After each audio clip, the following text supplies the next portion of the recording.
What's going on, everyone? It's Taylor Kaos here for CLNS Media, and I am honored to be joined by one of my favorite follows on YouTube and Twitter, Coach Williams. He is also the host of the Real Coach Williams YouTube channel. Got to check it out. He has awesome perspective on defensive backs, schemes.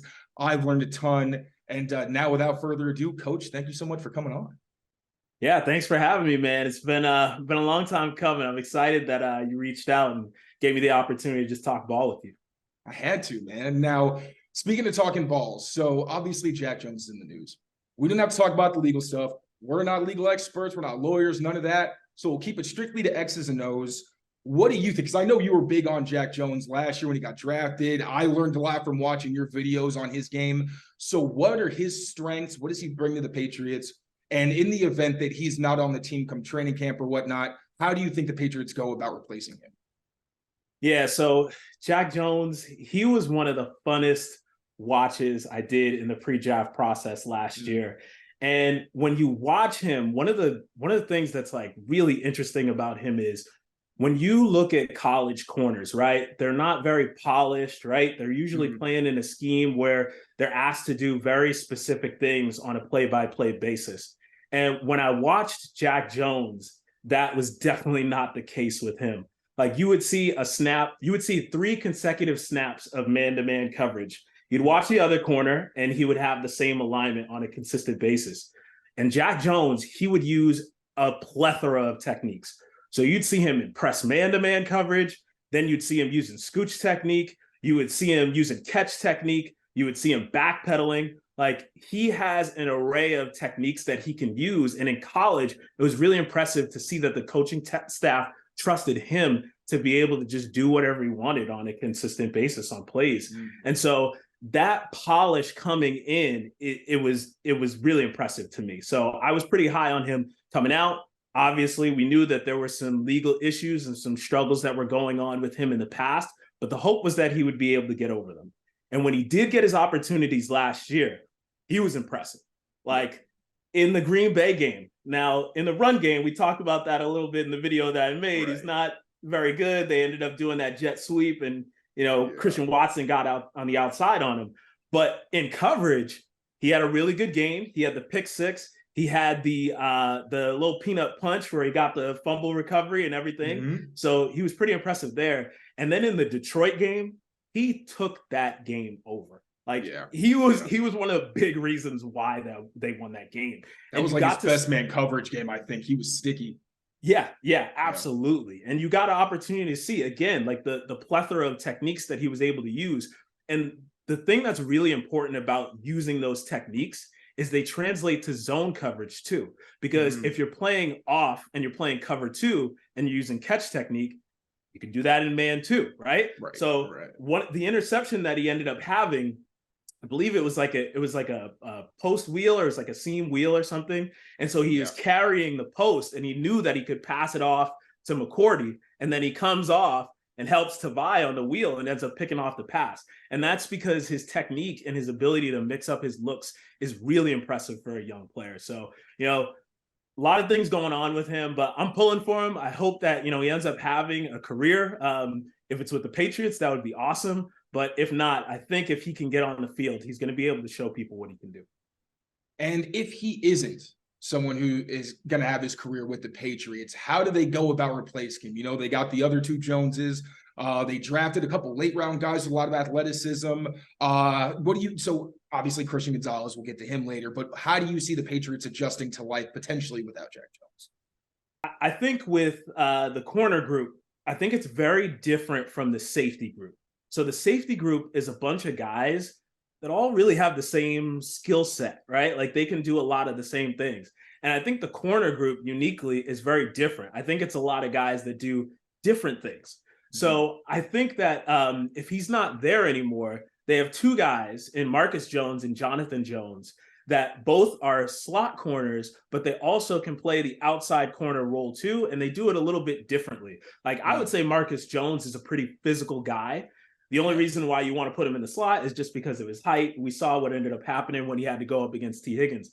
Yeah, so, we saw him in coverage against Alec Pierce, right? Big physical receiver, 6'3", and he was winning jump balls against him on the stock blocks when that dude was trying to block him. He was squeezing him down. And one of the things about Alec Pierce is he started out as a linebacker at Cincinnati. So if Marcus Jones it makes a lot of sense. He's a big dude. If Marcus Jones is physical enough to hang with him, he can hang not on a consistent basis on the outside against NFL receivers, but if you have a certain week where you think that he might be the better guy to put outside and you put Jonathan Jones in the slot, you can do that. So they have a little bit of versatility that they can use in that area with those two players. Now, the guy that I think is the wild card and that I'm really interested to get an opportunity to watch is Isaiah Bolden. So I didn't get any chances to see any of his all 22 or anything like that. I get access to a lot of film, but Jackson State is just one that I just don't way have. off the radar. Yeah. Yeah. So I haven't had any opportunities to see him, but Coach Prime, however you may feel about the guy, greatest DB in the history of the sport, right? That guy trusted him outside of Travis Hunter more than any DB on the team. So he lined up in a number of different areas. He was playing outside corner. He was playing slot corner. He was playing underneath safety. He was playing deep safety. He was playing split safety. He was all over the field. So I'm excited to get an opportunity to finally study that guy once they get into the preseason, watch some film of him. And, big dude, very athletic. I think that he might be able to be a guy that can add some depth for them. I really like that answer because I was saying when Bolden got picked, that size, speed, height comparison, it's just ridiculous. On top of the fact he led Jackson State, like you said, he was all over the place. He led the defense in total snaps played. So he's got the experience. And as a late round guy, folks weren't really sure, is he just a special teamer? I thought he could get some reps on the defense. And then we saw at OTAs and minicamp. He was somebody who was getting some of those second team reps opposite Sean Wade as an outside corner. That'll be very interesting. But he wasn't the only corner the Patriots drafted. They actually drafted another pretty good corner projected to start day one, who I know you also liked. So tell me about Christian Gonzalez, what you see from his game and what you think his floor and ceiling could be in the Patriots system in year one. Yeah, so Christian Gonzalez, throughout the entire pre-draft process, that was my number one corner. I know some people say that, but I got some clips of them saying that they like Devin Witherspoon more. But those receipts. Yeah, I got those receipts, man. Christian Gonzalez to me was the best corner in the draft. And it's incredible to me that he slipped where he did. So, big guy, 6'2", 200 pounds, runs a 4.38 and is just silky smooth. And one of the things that I noticed on tape with him was his speed turn is just next level. It's as good as anyone in the league right now. So the speed turn is the move that you use when you either guess wrong on a route or you get hit with a double move, so a post corner. So if I'm opening up this way and then I have to come back this way, I don't want to open my hips back because, like they say in science, an object in motion, you want to keep it in motion, right? You don't want to have to stop and start. You want to flip your head back around and get back on top of the route. And his ability to do it, there were so many times where I watched on tape him do that speed turn. I had to stop it and slow it down because I'm like, did this dude just teleport? He doesn't lose any speed. It's crazy. And he keeps track of the guy. I'm sorry, I'm interviewing you, but I also love him. Please keep going. Please keep going. Yeah, the speed turn is just awesome. And people were complaining about his physicality. And I think it really was that contrast bias that people get when you watch Witherspoon and you see him just totally body somebody and blow someone up on 5 or 6 plays over a course of a game. Then Gonzalez, it's he hits somebody and maybe it happens once or twice in a game. But I didn't have any questions about his physicality, especially in coverage. His press man-to-man coverage reps, you got to watch that game against Stanford, against Michael Wilson. He was awesome in that game. And that dude is a big physical receiver too. Yeah. He's doing all kinds of press techniques. He's giving him the one-hand stab. He's jamming him with 2 hands, and the guy is struggling to get off the line of scrimmage. So I think that, his physicality and the way that he plays is definitely going to translate to the NFL. I think for year one, people, trying to say that he's going to be Steph Gilmore and just line up against the best receiver every week, I don't think that's going to happen early on, right? I don't know if Belichick would trust him week one to say, we're going to just put you on A.J. Brown and we're going to leave you by yourself. Because if it doesn't go well, you don't want to crush the guy's confidence. He's a 20-year-old guy. He's at that Colorado program before he went to Oregon, where there were all kinds of issues going on, and he had to go over to Oregon. That was a more stable program. So I think they want to ease him in, but I do think that he has the ability to be a guy that they can match up on bigger receivers with. And that was something that they struggled to do last year. And that frees up the other guys, like I said before. They don't all have similar skill sets. It frees them up to do what's best for them, right? They know that they have a guy that they can put out there on big physical receivers, whether it be man coverage or zone coverage. They can keep him to that side and then move on from there. So I think year one, he's going to be pretty good. I think they're going to ease him in, and then we'll see where he ends up at the end of the year. I wouldn't be surprised if he ended up being the defensive rookie of the year. I like that. That's a pretty bold prediction that I am very okay with hearing. And as you said, like the best Patriots defenses have been those matchups where it's like a basketball team and you see against the Mahomes, Aaron Rodgers of the world. When push comes to shove, they say, okay, let's go man to man. Whoever matches up best physically with the opposing receivers, and that's how you get the job done, as opposed to what it was last year where you had all these small guys and you kind of had to compensate with a lot of off coverage, a lot of zone, probably more than Belichick really wants to play and what we've seen from him historically. Baseball is in full swing, and there's no better place to get in on the action than FanDuel, America's #1 sportsbook. Because right now, new customers get a no-sweat first bet up to $1,000. That's up to $1,000 back in bonus bets. If your first bet doesn't win, just go to FanDuel.com/Boston to join today.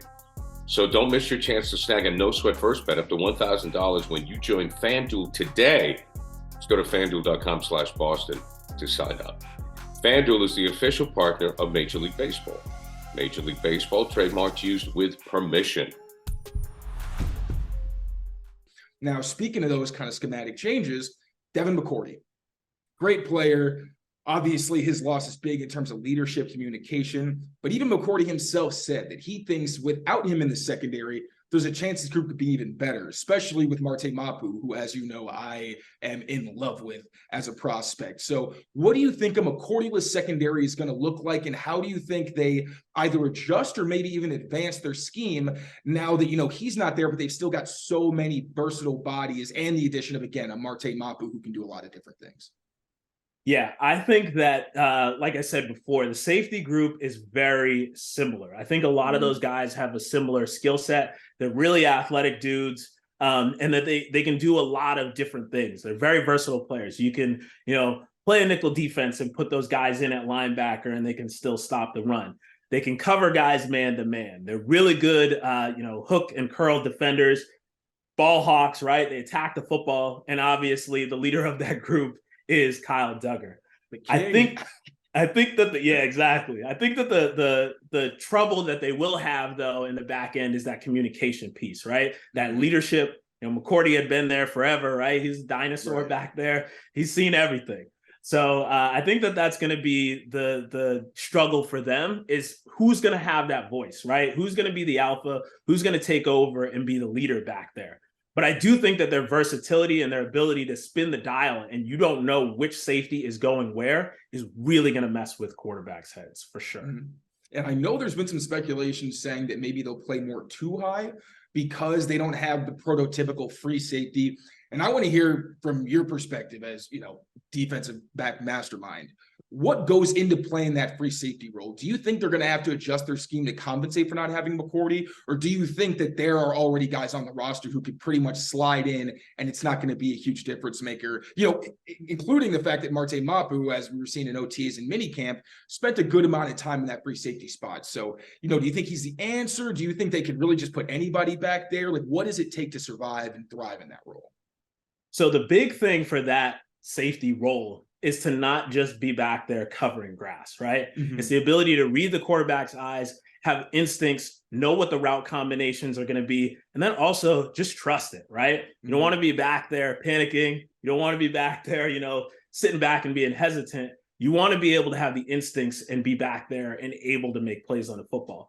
And that's one of the reasons why I would be interested a little bit to see maybe Marcus Jones play back there a little bit, or Jonathan Jones play back there a little bit, just because, one, Marcus Jones, if he gets his hands on the football, it's going to be bring out your popcorn, right? Oh, yeah. So that's one of the things that I really love about that deep safety role is somebody that has that ability to take that football and bring it back, like an Ed Reed style player. And I think Marcus Jones has that ability. And then Jonathan Jones, he has the knowledge, the intelligence, all of the things that go into understanding the Patriots playbook, because he's the guy that's been there the longest. So I would be interested for them to be able to play back there as well. Obviously, with Jack Jones, if we don't know if he's going to be around, that creates a challenge for that. But I think that those two, mixing them in there as well, you could have a little dynamite back there. That's pretty interesting. Now, and there's also another addition of the safety room outside of potentially Marte Mapu, but he's not new to the Patriots.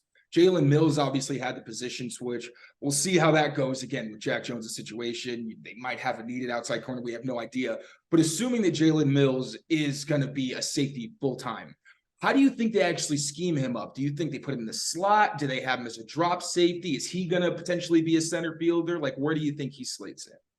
Yeah, I think he's going to move around a lot too. He's a bigger body as well, so he has the ability to cover tight ends, right? So you don't have to put as much pressure on Duggar to have to cover those guys. You can give him the ability to cover tight ends as well. Then again, like you said, in a pinch, if they need him to play corner, or if there's a week where it makes more sense, maybe you want to put Marcus Jones or Jonathan Jones in the safety rotation a little bit, you can trust him to be on the outside as well. So I think he just adds even more versatility, and he's going into year 3 with the Patriots. So he understands the playbook, he understands the scheme, and I think that he's going to be a chess piece that they'll be able to move around a lot too.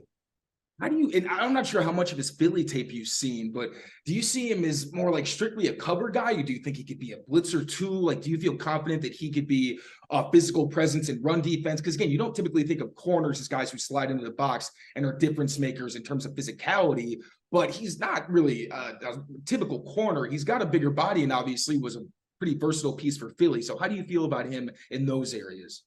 Oh, yeah, definitely. His physicality is one of the things that's most impressive about him. So I definitely can see him playing in those roles, right, as an overhang defender, you know, being able to help out and stop the run and things like that. I think that if you want to send him off the edge, right, he's got 4.4 speed as well, right? So I think that's something that they could do there. I really think with this safety group, they are really going to be able to spin the dial, man. Like, they got a lot of dudes that are just so versatile. They're physical. They're fast, right? I think Jalen Mills is going to be able to do a lot of damage in that safety spot. I also like to hear, so we hear spin the dial all the time. Like, all the players were saying it. It's kind of one of those buzzwords. And, you know, I feel like it's pretty straightforward in terms of like, you're going to change things up. But as a defensive back coach, what does that mean to you? And how do you see, like, what are necessarily the advantage, more than just necessarily confusion? Like, how does it work on more of a schematic level, and what makes it so hard to defend when defenses spin the dial? Yeah, so it's your ability really to, have the players essentially be X's on a chalkboard rather than playing a specific position. So you could have someone lined up as an overhang defender, right, in the slot, and it looks like it's single high. They can bail to a 2 high shell, and you can play cover 2 behind it, right? Yeah. So it's going from middle field open to middle field closed, and the quarterback is looking at that pre-snap to know, where he wants to throw the ball, what's going to happen with his progressions and stuff like that. So having that ability to be able to either start high and drop down, or start closer to the line of scrimmage and drop out, and then rotate the entire defense is really impressive. We'll talk a little bit more about that when we talk about Marte Mapu. Okay, good. That was a perfect segue, because I was going to say, I've been teasing Marte Mapu for quite a bit in this show. So now I'm going to give you the floor. Marte Mapu, just how versatile can he be? How does he make the secondary better, other than just being a guy who can line up in different places? Like, what does he physically do as more than, as you said, he's not just next on a chalkboard. He's someone with, he's got a similar skill set, but it's kind of different because he's so big. It's someone who they listed as a linebacker who you wouldn't necessarily expect to see deep in the post. So give me your Marte Mapu thoughts, Coach. What you got? So yeah, Marte Mapu, man. Oh, watching that tape, it was an experience. Okay. So a scouting term that we use when we watch players is knockback power, right? Yeah. So it's very simple. Sometimes in football, we try to make things a little bit more complicated than they need to be. Knockback power is when you hit people, do they go backwards? And when Marte Mapu hits people, they go backwards. Whether it's somebody, on an angle tackle, he's making a tackle, or if it's, some type of like ISO situation, he's in the box, winding up on a fullback, like running through that guy, knocking him back, old school Oklahoma drill, making a tackle in the backfield. If it's an offensive lineman that's buddy blocking in zone, outside zone or inside zone, and then trying to get to the next level on him, he'll come downhill and hit a guard in the face. Like he he knocks people back. Like he is a very physical dude. Like when you watch a tape, you look at the body, he does look kind of like a receiver. Like he looks like really long, but like he hits like a linebacker. So when I watched the tape, I thought he was going to play a little bit more linebacker, but hearing from you guys, watching him at minicamp and things like that, looks like he's been playing all over the place. And I think he is really a guy that can spin the dial. So one thing that when I watched his tape, and I didn't say this in my breakdown, so you're going to get a little exclusive here on your channel. One thing that I noticed when I watched his tape, I would like to see him, and I don't think I've heard anybody say this, play almost similarly in zone coverage to how Tyrann Mathieu was used with the Chiefs. You know how they ran that cover 2 scheme where it was cover 2, but you didn't know who the hell was lining up where and who was going to be in which spot. And, Tyrann Mathieu typically would be that pole runner, that whole match defender in the middle of the defense in cover 2. And I think he could really excel in that role because it's going to give him the ability to just read the field, read the quarterback's eyes, and kind of almost be free a little bit. And that dude can make plays on the football. So I would love to see him in that role, moving around the defense, confusing quarterbacks, and just making plays, man. I love that you say that because when I was watching him, when you see like his ball hawking ability really stand out was when he was doing that in college, when he was that deep hole defender and he's either dropping down because it's an invert or he's going backwards, just reading the quarterback and attacking the ball. Because that reminded me a lot of Kyle Duggar. He's usually the guy for the Pats where it's like him and Bentley as the linebackers, but he's in the middle because he's trying to carry somebody in the middle of the field and has that great range. I think it was against the Dolphins. He had an interception and a pass breakup late in the year, both when he was that middle hole defender. And like you said, he's got that kind of skill set. Like Jalen Mills has it as well. But these guys can finally free up Duggar to maybe be, and we talked about this, where I think he's going to be more like a Will Fork or like a Hightower, where, he's got the experience and the skill set now where it's, okay, where do we think the ball is going to go on this play? Let's just put him there. And you free him up to do different things. And Mapu can be that guy where you put him at linebacker, maybe put Duggar at safety. Even what they did with Peppers at times last year, having as that cloud corner so he can just jack guys up when they're trying to get downfield off the line of scrimmage. So I love that you said that. I'm going to wrap it up, Coach. I don't want to take up too much of your time. I can talk to you all day. So much appreciate you coming on, man. Thank you so much. Is there anything that you would like to plug? Now is your time. Yeah, so thanks. I really appreciate you having me on the channel. If you want to watch more of my content, you can go to The Real Coach Williams on YouTube. I do breakdowns, a lot of Patriots breakdowns, but I do other teams as well because it's important to understand how other schemes work because one, you might end up getting some guys in free agency at some point, and two, on a week-to-week basis, you'll have a better understanding of what each team is going to bring to the table. Dropping knowledge. That was awesome, Coach. Thank you so much. Take care, everybody.